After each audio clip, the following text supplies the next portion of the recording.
नमस्कार दोस्तों, आपका हमारे YouTube चैनल विद्यापीठ नॉलेज यूनिवर्सिटी में स्वागत है। आज इस वीडियो में हम लोग IIBF द्वारा आयोजित exam certificate course on MSME पर बात करेंगे। इस एग्ज़ाम के लिए IIBF ने जो बुक सजेस्ट किया है उसमें 8 चैप्टर हैं, तो मैंने भी प्रत्येक चैप्टर पर सेपरेट MCQ तैयार किया है, जैसा कि मैंने प्रॉमिस किया था। हाँ, अगर अभी तक आपने इस चैप्टर का थ्योरेटिकल पार्ट नहीं पढ़ा है तो पहले आप उस वीडियो को देख लीजिए। लिंक डिस्क्रिप्शन में है और ऊपर आई बटन पर भी आ रहा होगा अभी। अगर आप कम समय में इस वीडियो को देखना चाहते हैं तो वीडियो के स्पीड को 1.5 टाइम्स कर सकते हैं। तो आइए हम लोग chapter 2 MSME policy, regulatory and legal framework से जुड़े MCQ देखते हैं। सबसे पहला जो क्वेश्चन है, what is the full form of smart. Smart का फुल फॉर्म क्या है ये आपने बताना है। Small firms merit award for research and technology. Small and medium firms, small and micro firms, नहीं, ये स्मार्ट के फुल फॉर्म है small firms merit award for research and technology. एक का आंसर आपका है ए। नेक्स्ट हम लोग देखते हैं, what is the full form of PPP। PPP का फुल फॉर्म क्या है। इसमें देखिए 3 P है, तो एग्ज़ाम में अगर आप कंफ्यूज हो रहे हो तो लास्ट वाले P का फुल फॉर्म होता है पार्टिसिपेशन, ये याद रखिए। फिर पब्लिक पहले होगा या प्राइवेट पहले होगा, ये आपको याद रखना होगा। आप बैंकर हैं तो आपके लिए पब्लिक पहले है, क्योंकि पब्लिक होगी तभी आप बैंकिंग कर पाएंगे, ठीक है। तो इसलिए सबसे पहले public, then private, then participation, ठीक है। इस तरह से आप शॉर्टकट तरीके से PPP का जो फुल फॉर्म है याद रख सकते हैं। तो 2 का आंसर सही है बी। तीसरा, what is the full form of LLP। यहाँ पे तीसरे P का जो मतलब था वो पार्टिसिपेशन था, बट यहाँ पे तीसरे P का मतलब, यहाँ पे जो लास्ट वाला P है इसका मतलब पार्टनरशिप है, ठीक है। तो फुल फॉर्म LLP का क्या है, ये सब आपको जब आपने अगर चैप्टर 2 को पढ़ा है तो आपको याद होगा कि LLP का फुल फॉर्म होता है लिमिटेड लायबिलिटी पार्टनरशिप। तो 3 का हो जाएगा आपका आंसर C। 4 नंबर क्वेश्चन देखते हैं, at present how many SME exchanges are in India. कितने SME एक्सचेंजेस हैं इंडिया में अभी, ये आपका क्वेश्चन कह रहा है। तो आप बताएं कितने हैं अभी। अभी इंडिया में सिर्फ 2 SME एक्सचेंजेस हैं, ठीक है। आगे बढ़ते हैं हम लोग, what is the minimum IPO application size for listing requirements on the SME exchange. ये सारा क्वेश्चन आपके मुँह जुबानी होना चाहिए। मिनिमम IPO एप्लीकेशन का साइज़ कितना होगा SME एक्सचेंज में लिस्ट होने के लिए। क्वेश्चन नंबर 5, ये है ₹1 लाख, डी आंसर इसका होगा, ठीक है। नेक्स्ट क्वेश्चन हम लोग देखते हैं, ये LLP से इस चैप्टर में LLP से जुड़ा हुआ ढेर सारा क्वेश्चन है, और LLP से जुड़ा हुआ क्वेश्चन 1-2 जरूर एग्जाम में रहता है, तो आप इसको अच्छे से देखेंगे। और इसके हर एक पॉइंट्स को मैंने कोशिश किया है कि आपको डिस्कस करके बता सकूं, ठीक है। Common seal is dash in terms of LLP। LLP के केस में कॉमन सील के बारे में क्या सही है, क्या यह कंपलसरी है, क्या यह ऑप्शनल है। कोई कॉमन सील नहीं होता है और इसकी ज़रूरत नहीं है, बताएं। LLP के टर्म में कॉमन सील ऑप्शनल है, ठीक है। इसका 6 का आपका आंसर है बी। क्वेश्चन नंबर 7 देखते हैं हम लोग, which is correct regarding minor as a partner in LLP। Minor as a partner in LLP क्या हो सकता है। क्या नॉर्मल पार्टनरशिप में माइनर को जोड़ सकते हैं, हाँ जोड़ सकते हैं, लेकिन क्या लिमिटेड लायबिलिटी पार्टनरशिप में माइनर को जोड़ सकते हैं, नहीं, सीधे स्ट्रेट फॉरवर्ड नहीं। Minor can not be a partner in LLP। ये बार बार क्वेश्चन आता है, माइनर के रिगार्डिंग माइनर की क्या भूमिका होगी एलएलपी में। याद रखिए कि माइनर कभी भी पार्टनर नहीं होगा एलएलपी में। लिमिटेड लायबिलिटी पार्टनरशिप में minor can not be a partner. Next, LLP limited liability partnership is govern bye partnership act, Indian partnership act 1932। जो पार्टनरशिप नॉर्मल है वो इंडियन पार्टनरशिप एक्ट 1932 से गवर्न होता है, लेकिन एलएलपी लिमिटेड लायबिलिटी पार्टनरशिप ये इसके लिए अलग से एक्ट है। इसका 8 का है सी, दी एलएलपी एक्ट 2008। ठीक है, तो इसका आपका आंसर हो जाएगा सी। कंफ्यूज करने की कोशिश करेगा एग्जाम में। अगर आप चीज़ों को सही से पढ़ के समझ चुके हैं और आपका कंसेप्ट क्लियर है तो क्वेश्चन किसी भी फॉर्म में दे, या तो सिंपली पूछ ले या आपको एक पैसेज के रूप में दे या कितना भी घुमाए आप उसको बना पाएंगे। तो अपना कंसेप्ट हमेशा क्लियर रखिए। नेक्स्ट क्वेश्चन हम लोग देखते हैं। नेक्स्ट क्वेश्चन है 9।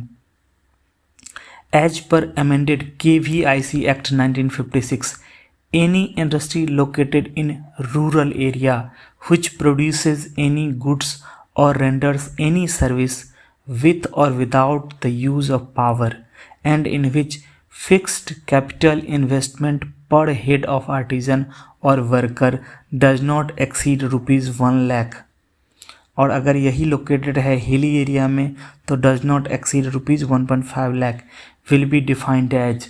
इस इंडस्ट्री को जो रूरल एरिया में सेटअप है, जो या तो गुड्स का निर्माण करता है या सर्विसेज देता है, या तो बिजली की मौजूदगी में या बिजली की ज़रूरत के बिजली के उपयोग के बिना, जहाँ पे फिक्स्ड कैपिटल इन्वेस्टमेंट पर हेड ऑफ आर्टिजन या वर्कर 1 लाख से ज़्यादा नहीं है, और इन टर्म्स ऑफ अगर ये इंडस्ट्री हिली एरिया में लोकेटेड है तो 1.5 लाख से अधिक नहीं है। इस इंडस्ट्री को क्या कहेंगे as per KVIC amended KVIC act 1956? बताइए। इस इंडस्ट्री को विलेज इंडस्ट्री कहेंगे। ये डेफिनेशन सीधा है, आप इसको याद रखेंगे। अब आपको कंफ्यूज करने के लिए मिला जुला टर्म्स दिया गया है, rural industry, tiny industry, small industry, ये सब नहीं होगा, इसको विलेज इंडस्ट्री कहेंगे। ठीक है, मैं क्वेश्चन बनाते वक्त इन चीज़ों का याद रखता हूँ कि अगर कोई डेफिनेशन, इन चीज़ों का ख्याल रखता हूँ कि अगर कोई डेफिनेशन है तो उस डेफिनेशन को पूरा बताया जाए, ताकि आपका बार बार वो रिवीजन हो जाए, आप उन चीज़ों को याद कर लें उसके टर्म्स एंड कंडीशंस के सहित। विलेज इंडस्ट्री का अगर सिंपली भी पूछ ले कि इसका क्या कंडीशन होना चाहिए, तो अब आप इस क्वेश्चन को पढ़ने के बाद उसको बहुत ही आसान तरीके से बता सकते हैं। नेक्स्ट हम लोग देखते हैं। नेक्स्ट क्वेश्चन आपका MSMED एक्ट के बारे में है। ये एक्ट इनेक्ट कब हुआ था और इसमें कितने चैप्टर्स हैं? MSED act has been enacted in dash year and it contains dash chapter. ये 2006 में हुआ था और इसमें 6 चैप्टर हैं। याद रखने के लिए याद रखिए 2006 में हुआ था और 6 चैप्टर हैं। MSED एक्ट 2006 लिखा जाता है और इसमें इस एक्ट में 6 चैप्टर्स हैं। यहाँ पे 1991 8 चैप्टर्स नहीं, 2008 6 चैप्टर्स नहीं, 2006 8 चैप्टर्स नहीं। 10 नंबर क्वेश्चन का आंसर हो जाएगा आपका डी, 2006 एंड 6 चैप्टर्स। नेक्स्ट हम लोग देखते हैं 11 number question. Which is correct option regarding LLP? LLP के बारे में अब अच्छे से समझिए, इस क्वेश्चन में ढेर सारा कंटेंट्स है। LLP हैज परपेचुअल सक्सेशन, बिल्कुल सही। LLP के पास कंपनी वाली फैसिलिटी है, यहाँ पे परपेचुअल सक्सेशन है। Death of A partner does not affect existence of LLP, बिल्कुल सही। LLP is a legal entity separate from its partner, बिल्कुल सही। एग्जाम में अगर आपको इस तरह से क्वेश्चन देखने में आए कि 4 पॉइंट दिया रहे, फिर ऑप्शन में ओनली 1 2 3 किया रहे, तो आप इस क्वेश्चन को इस तरह से बनाएं। जैसे अगर वहाँ तो स्क्रीन पे आप टिक नहीं कर पाएंगे, तो आप कॉपी, आपके पास जो पेज दिया हुआ रहता है उस पर नोट कीजिए कि 1 करेक्ट, वहाँ लिखिए 1 करेक्ट, 2 करेक्ट। नेक्स्ट 3 पढ़ते हैं हम लोग। LLP is govern by LLP act 2008, Indian partnership act 1932 shall not be applicable to LLP, बिल्कुल सही। तो वहाँ पे लिख दीजिए 3 एंड ओके। जैसे मैं यहाँ बताऊँ, यहाँ 1 ओके, 2 ओके, 3 ओके। अब क्या होगा जब आप ये ऑप्शन देख रहे होंगे एग्जाम में तो आपको मदद मिलेगी। जैसे नेक्स्ट मान लेते हैं आपको 4 और 5 के बारे में, इसमें से एक और देख लेते हैं। Registrar of company has jurisdiction over incorporation of LLP and next minor can not be A partner in LLP, liability of a partner to the extent of his contribution to LLP, minor cannot be a partner of LLP, okay, liability of a partner, चूँकि इस firm का नाम ही limited liability है, to the extent of his contribution in LLP, ये भी सही है। अब देखिए जैसे कि यहाँ पे 5 में से 4 तो हमको पता चल गया सही है, तो 4 का मान लेते हैं, चौथा में अभी हमको कन्फ्यूजन है, ठीक, इसको रोक के रखते हैं, 5वें में देखते हैं कि ये सही है। तो यानी मेरा जो आंसर होना चाहिए वो 1, 2, 3 और 5 उसमें ज़रूर होना चाहिए। इसको समझने का कोशिश करते हैं। अगर आपको एग्जाम में चौथा के बारे में कन्फ्यूजन है तो इसे समझने का कोशिश करते हैं कि एग्जाम में कैसे टिक करेंगे, ठीक है। तो मेरे आंसर में 1, 2, 3 और 5 तो होना ही चाहिए, मिलाइए 1, 2, 3, 5, 4 करेक्ट है, लेकिन यहाँ पे 5 नहीं है, 5 भी करेक्ट है, इसलिए ये गलत होगा। 1, 2 इसमें नहीं है, 1, 3, 4 ये भी गलत है, 1, 2, 3 ये भी गलत है, ऑल आर करेक्ट, ये सही है, जिसमें मेरे हिसाब से 1, 2, 3 और 5 आ रहा है, तो इसका आंसर डी होगा, ठीक है। बट अभी हम लोग देख लेते हैं registrar of the company has jurisdiction over incorporation of LLP, ये भी सही है, तो यहाँ पे 4 भी सही है। अगर आपको आता है तब तो आप सीधा मार सकते हैं, अगर आपको नहीं आता है तो एलिमिनेशन मेथड यूज़ करके भी आप एग्जाम में क्वेश्चन टिक कर सकते हैं। वो अभी मैंने आपको समझाया कि किस तरह से, अगर आप पढ़े हुए हैं, आपको आता है और थोड़ा सा के लिए मिस कर रहे हैं तो एलिमिनेशन मेथड से किस तरह से आप एक ऑप्शन को टिक कर सकते हैं, ठीक है। आगे आते हैं हम लोग 12 नंबर। 12 में कह रहा है which is the first listing on BSE SME exchange. BSE SME exchange में पहली लिस्टिंग किस IPO की हुई थी? याद रखिएगा ये BCB फिनांस की हुई थी, ठीक है। 12 का ए, बॉब फिनांस नहीं, LIC इंडिया नहीं, टाटा स्टील नहीं। जो पहली लिस्टिंग हुई थी BSE SME एक्सचेंज में वो हुई थी IPO of BCB finance. Next हम लोग देखते हैं 13 number question, which is incorrect, ठीक है। जब भी आप एग्जाम में क्वेश्चन पढ़ें, तेजी से पढ़ने के चक्कर में लोग क्या करते हैं, करेक्ट को इनकरेक्ट और इनकरेक्ट को करेक्ट पढ़ लेते हैं, वो मत कीजिएगा। Which is incorrect regarding SEBI guidelines for SME capital raising and listing. SEBI के जो गाइडलाइंस हैं regarding SME capital raising and listing, उसमें से नीचे दिए गए ऑप्शंस में से गलत क्या है? Post issue paid capital face value has to be less than ₹25 crore, सही है। Minimum number of allottee should be 50, सही है। Minimum IPO application size should be 5 lakh. एक और देख लेते हैं, minimum IPO application size should be 1 lakh. तो यहाँ पे आपका ये सही है, तो ये 5 लाख नहीं होना चाहिए, यहाँ पे होना चाहिए 1 लाख, तो इसके हिसाब से ये हो गया गलत। तो आपका सही आंसर है C, which is incorrect, C is incorrect, ठीक है। ऑप्शन कहने से इस लाइन के संबंध में जब हम लोग बात करते हैं तो देखते हैं कि ये तो गलत है, ठीक है, लेकिन इसी जल्दबाजी में लोग इसको नहीं टिक करते हैं, दूसरे को टिक कर देते हैं। आप जैसे मैं काट रहा हूँ, क्वेश्चन के आगे काट रहा हूँ ना, तो आप उसको याद रखेंगे कि ये ऑप्शन गलत है। अब चूंकि गलत है और क्वेश्चन पूछ ही रहा है कि गलत कौन है, इसलिए इसको टिक करेंगे। इतनी क्लैरिटी के साथ आप एग्ज़ाम में बैठेंगे, इतनी क्लैरिटी के साथ आप एग्ज़ाम देंगे, तब आपका आता हुआ क्वेश्चन गलत नहीं होगा। अदरवाइज कई बार लोग कहते हैं कि क्वेश्चन तो हमें आता था और वो क्वेश्चन गलत हो गया। इन्हीं जगह पे आपको सतर्क रहने की ज़रूरत है। नेक्स्ट क्वेश्चन देखते हैं। For the purpose of listing on SME exchange in India the SME unit shall be incorporated as, किस तरह से इनकॉर्पोरेटेड होना चाहिए? Under the companies act 1956 as amended in 2013, और the entity shall be converted into a dash. देखते हैं हम लोग इसका answer. Private company and private company, unit shall be incorporated as private company and converted into a private company, incorporated as public company converted into public company, incorporated as private company but converted into public company, incorporated as public company but converted into or converted into private company. बताइए आप लोग, अगर आपने पढ़ा है तो इसका answer सही क्या होगा? Incorporated as public company and और the entity shall be converted into a public company. तो ये दोनों, अगर लिस्टिंग चाहिए तो पब्लिक कंपनी के रूप में इनकॉर्पोरेटेड होना चाहिए या कन्वर्ट होना चाहिए, ये याद रखिएगा। तो 14 का आपका आंसर है सही बी। नेक्स्ट हम लोग देखते हैं 15 number question. MSMEs are entitle to a tax holiday. बोल रहा है कि MSME को टैक्स हॉलीडे का इंटाइटलमेंट मिलेगा under section 80 IAC of the income tax act 1961 only if they are dash as defined in the LSN and satisfy the condition of stipulated in section 80 of section 80 IAC। क्या होना चाहिए?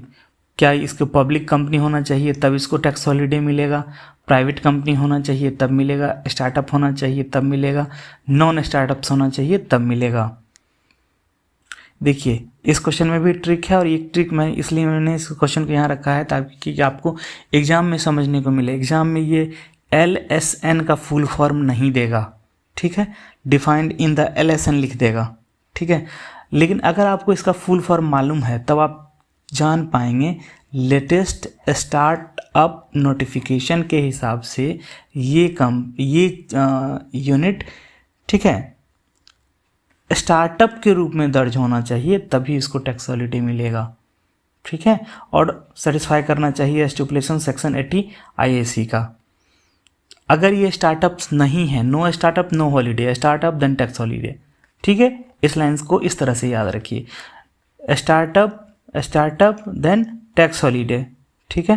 No startup no tax holiday, ठीक है। Clear है? चलिए next देखते हैं हम लोग। Incorporation document for LLP is. LLP का इनकॉर्पोरेशन डॉक्यूमेंट क्या होता है? कौन सा ऐसा डॉक्यूमेंट है जिससे LLP के जन्म के बारे में पता चलता है?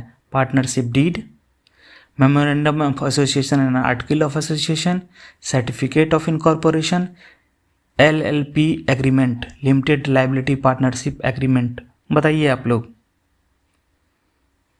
16 का आंसर होगा D, limited liability partnership agreement. Exam में ज़्यादा सोचिएगा, ज़्यादा कंफ्यूज होइएगा, वहाँ पे जानबूझ के LLP का फुल फॉर्म लिखेगा एग्जाम में, लिमिटेड लाइबिलिटी पार्टनरशिप लिखेगा और पहला ही ऑप्शन देगा पार्टनरशिप डीड, ताकि आप कंफ्यूज हों। कंफ्यूज होने की ज़रूरत नहीं है। LLP में फीचर होता है कंपनी वाला, लेकिन इसका अर्थ ये नहीं है कि उसका इनकॉर्पोरेशन डॉक्यूमेंट MOA, AOA मतलब मेमोरेंडम ऑफ एसोसिएशन या आर्टिकल ऑफ एसोसिएशन या इवन सर्टिफिकेट ऑफ इनकॉर्पोरेशन होगा। इसका incorporation document limited liability partnership agreement ही होता है LLP का। तो आपका 16 का आंसर है D. Next, liability of partner in LLP कितना होगा? Unlimited in all cases. LLP का पहला L का मतलब ही है लिमिटेड, तो ये अनलिमिटेड तो होगा नहीं, ठीक है। Limited to capital contribution except in case of deliberate fraud. Limited to capital of the firm, zero liability नहीं। जब लिमिटेड लाइबिलिटी है तो जीरो लाइबिलिटी नहीं होगा। Limited to capital of the firm नहीं। लिमिटेड टू कैपिटल कंट्रीब्यूशन, ठीक है, by partner except in the case of deliberate fraud. ये आपका 17 का बी है, ठीक है। आगे हम लोग देखते हैं 18। Choose correct option for admission of minor as a partner in LLP। पहले भी इस पर डिस्कस हुआ था, बट फिर से एक बार देखते हैं। Minor can be admitted to the benefit to partnership. No legal guardian can act on behalf of minor partner in LLP. No, minor cannot be a partner. This is okay. Minor can be admitted during minority but start functioning or taking responsibility only after becoming major. No, cannot be admitted as partner. 18 का आपका answer हो जाएगा C. On registration, LLP shall be capable of. LLP registration के बाद किस चीज़ के लिए capable हो जाता है? Suing and being sued, acquiring, holding and developing and disposing of property इन दोनों के लिए आइदर 1 और 2 नहीं, बोथ 1 एंड 2 यस। 19 का बी, नाइदर 1 और 2 गलत, LLP can not register itself गलत। ठीक है, नेक्स्ट हम लोग देखते हैं country and their SME exchanges around the world is are. London में जो स्टॉक एक्सचेंज है उसका नाम एम है, जापान में मदर्स है, कनाडा में TSXV है, हांगकांग में जेम है और US में नैस्डैक है। ये सारे सही हैं, आपका option D all are correct 20। इसलिए ये बनाया गया है कि आप साथ ही साथ रट भी पाएँ कि लंदन में एम है, जापान में मदर्स है, कनाडा में TSXV है, हांगकांग में जेम है और US में नैस्डैक है। अभी आप देखिएगा, जैसे US में नैस्डैक है, नाम सुना सुना लगता है, तो ये 5 ऑप्शन देखिए 2 बार दिया हुआ है और ऑल आर करेक्ट मतलब 3 बार दिया हुआ है। ठीक है, जापान में मदर्स है, आपको सोच के लगेगा कि यार ये गलत हो सकता है, जापान में मदर्स कैसे होगा। अब देखिए इस ऑप्शन में से 2 गायब कर दिया है आपको कंफ्यूज करने के लिए। ठीक है, US में नैस्डैक है, आप कंफ्यूज कीजिएगा US में नैस्डैक है क्या कि दूसरी जगह पे है, इसलिए यहाँ से 5 उड़ा दिया है। तो आपका जो एग्ज़ाम का जो ये रहेगा ना, वो आप जहाँ जहाँ कंफ्यूज कर सकते हैं वो सारा कुछ का ध्यान रख के ये ऑप्शन बनाया गया होता है। अगर आप सही से अभी नहीं पढ़ेंगे और सही से ध्यान दे के जिन चीज़ों को रटना है उनको नहीं रटेंगे, नहीं समझेंगे, तो फिर एग्ज़ाम में आप कंफ्यूज होंगे। नेक्स्ट हम लोग देखते हैं 21। A person may keys to be a partner of a LLP in accordance with an agreement with the other partners or in absence of agreement with the other partners by giving a notice in writing of not less than dash days of his intention to resign as partner। अगर एक partner है LLP में, वो अपना partnership या अपना partner होना खो देगा in accordance with agreements with the other partner. जो एग्रीमेंट है LLP एग्रीमेंट है उसके अकॉर्डिंग्स में, अथवा अगर एग्रीमेंट नहीं है विद द अदर पार्टनर तो उनको एक नोटिस दे सकता है वो, और वो नोटिस के कितने दिन के बाद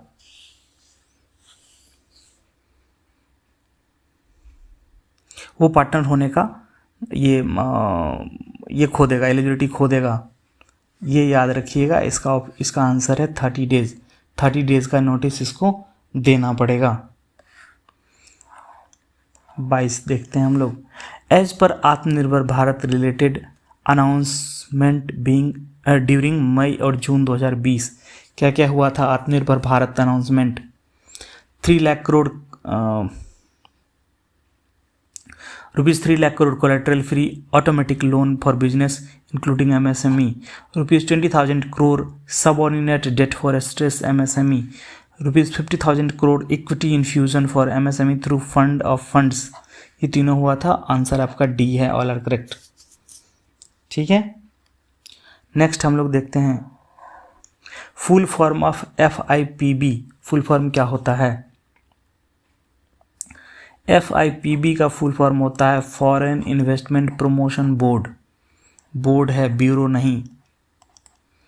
ठीक है, और फर्स्ट इंटरनेशनल नहीं, फॉरेन इन्वेस्टमेंट FDI से जुड़ा हुआ सवाल है ये। तो 23 का A। 24 क्वेश्चन देखते हैं। Which agency in India is approving setting up of an exchange for SME in India. SME exchange के सेटअप के लिए कौन इंडिया में एजेंसी है जो इसको अप्रूव करती है। ये करती है SEBI। 24 का B। Next, which one of the following stage of development of MSME regulations are not required. किस स्टेज डेवलपमेंट के स्टेज पे MSME रेगुलेशन की ज़रूरत नहीं होती है। एंट्री स्टेज पे होती है, ऑपरेशनल स्टेज पे होती है, इम्प्लीमेंटेशन स्टेज पे होती है, मैन्युफैक्चरिंग स्टेज पे ज़रूरत नहीं होती है। इस चैप्टर बड़ा नहीं है, चैप्टर छोटा सा था, इसमें 25 क्वेश्चन मैंने करवाया है। वीडियो पसंद आ रहा हो तो आप लाइक कर दीजिए, कुछ पूछना हो तो कमेंट बॉक्स में लिख दीजिए। अपने एग्ज़ाम के बाद रिजल्ट कमेंट बॉक्स में ज़रूर साझा कीजिए। इसी तरह के और वीडियो को देखने के लिए चैनल को सब्सक्राइब कर सकते हैं। सब्सक्राइब करने के बाद बेल आइकन को प्रेस करना मत भूलिए। तो मिलते हैं अगले वीडियो में।